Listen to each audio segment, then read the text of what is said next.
Assalamualaikum warahmatullahi wabarakatuh. Tepangaken nami kula Hansa Widuri Zenobia saking SD Negeri Srondol Wetan 3. Badhe geguritan ingkang irang-iranganipun piwuning katulis dening Sri Sulasmi. Bumi iki duwekmu, warisan saka leluhurmu. Geneo, kowe mungkani tenggengan keseng semarang kaendahan wae. Garapen, enggal garapen, lan rumaten, ing kono bakal tinemu. Memanekani inten lan bencana wengi.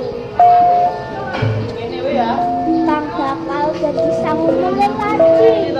Metuk jaman kuntara nerusake lelabuhane kang wis wayahe ngasokake sarira gong ganjer nyara jumlah gong genta gumlontang ngumandang ing tawang aweh tengorong cetha ngeglo awet kuwi wis kersane pembabar kuwi kabeh kudu sirna gampang sak kabehing pepalang kapendang banjir bandang lan gegamane trah kusuma satriya bakal dadi uger-ugering jagat gemelar